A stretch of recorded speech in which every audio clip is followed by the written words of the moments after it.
38 second, बस इतने ही समय में आसमान से जमीन पर गिरी थी एयर इंडिया की बोइंग 787 ड्रीमलाइन। अहमदाबाद में हुए इस भयानक हादसे की प्रारंभिक जांच रिपोर्ट में चौंकाने वाले राज खोले हैं। क्या थी वो गलती जिसने 260 मासूम जिंदगियों को हमेशा के लिए छीन लिया?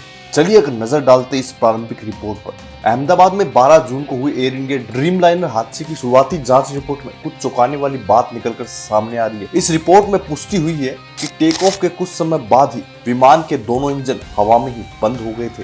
ये रिपोर्ट विमान दुर्घटना जांच bureau aircraft accident investigation bureau ने तैयार की है। रिपोर्ट में कहा गया कि बोइंग ड्रीमलाइनर 787 विमान में ईंधन आपूर्ति को नियंत्रित करने वाले फ्यूल कट ऑफ स्विच 1 के बाद एक चंद सेकंड के अंदर रन से कट ऑफ की स्थिति में चले गए थे।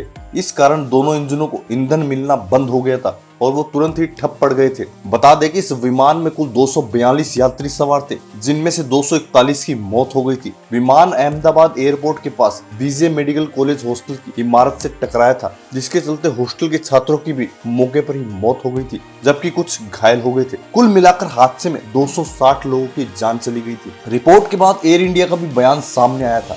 पहले जानते हैं कि इस रिपोर्ट में क्या कुछ सामने निकला है। रिपोर्ट के प्रमुख points: fuel cut off switch का रहस्य। टेक ऑफ के ठीक बाद दोनों इंजनों के fuel cut off switch run से कट ऑफ मोड पे चले गए थे, जिससे इंजनों को ईंधन मिलना बंद हो गया था और वो हवा में ही बंद पड़ गए थे। पायलटों में कंफ्यूजन। कॉकपिट वॉइस रिकॉर्डिंग में एक पायलट पूछता है, तुमने इंजन क्यों बंद किया?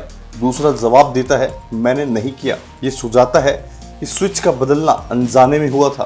रैम एयर टरबाइन यानी रैट का एक्टिव होना। विमान की बिजली और इंजन की शक्ति खत्म होने पर रैट सक्रिय हो गया था, जो हादसे की गंभीरता को दर्शाता है। इंजन रिकवरी की कोशिश। पायलटों ने स्विच को दोबारा रन किया। इंजन 1 में थोड़ा सुधार देखने को मिला, लेकिन इंजन 2 रिकवर नहीं हो पाया। कोई तकनीकी खामी नहीं।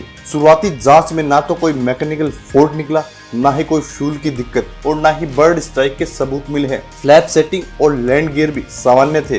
पुरानी चेतावनी नजरअंदाज की गई। 2018 में एफए ने बोइंग 737 के फ्यूल कंट्रोल स्विच की लॉकिंग में खामी की चेतावनी दी थी, लेकिन एयर इंडिया ने इसकी जांच नहीं करवाई। आईबी की यह प्रारंभिक रिपोर्ट बड़े सवाल खड़े करती है। क्या ये पायलट की गलती थी या फिर सिस्टम की कोई खामी? जांच अभी भी जारी है, लेकिन 260 परिवारों के दर्द का जवाब जल्द मिलना चाहिए। एयर इंडिया ने प्रभावित परिवारों के प्रति संवेदना जताई थी और जांच में पूरा सहयोग देने का वादा किया था।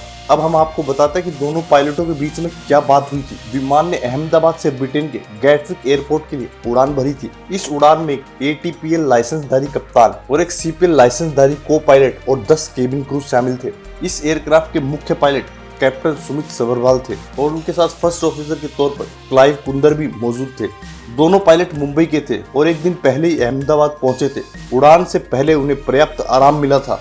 इस उड़ान के दौरान को पायलट विमान उड़ा रहे थे और कैप्टन निगरानी कर रहे थे। टेक ऑफ करने के बाद विमान के भार के अनुसार 1:38 पर अधिकतम दर्ज की गई। एयर स्पीड 180 नॉट्स की थी। इसके तुरंत बाद इंजन 1 और इंजन 2 के फ्यूल कट ऑफ स्विच एक एक करके कट ऑफ पोजीशन में चले गए, जिनके बीच 1 सेकंड का अंतर था। जैसे इंजन की फ्यूल की सप्लाई बंद हुई, इंजन 1 और इंजन 2 की स्पीड टेक ऑफ लेवल से कम होने लगी। रिपोर्ट के मुताबिक कॉकपिट वॉइस रिकॉर्डिंग में एक पायलट दूसरे पायलट से पूछता है कि उसने कट ऑफ क्यों किया। दूसरे पायलट ने जवाब दिया कि उसने ऐसा नहीं किया है। रिपोर्ट में साफ नहीं है कि इनमें कौन सी आवाज किस पायलट की है। कुछ ही सेकंड बाद दोनों में से एक पायलट ने जमीन पर मौजूद एयर ट्रैफिक कंट्रोल अधिकारियों में मेडे मेडे मेडे का संदेश भेजा था। उन्हें कोई जवाब नहीं मिला और थोड़ी ही देर में उनका विमान क्रैश होते हुए देखा गया था।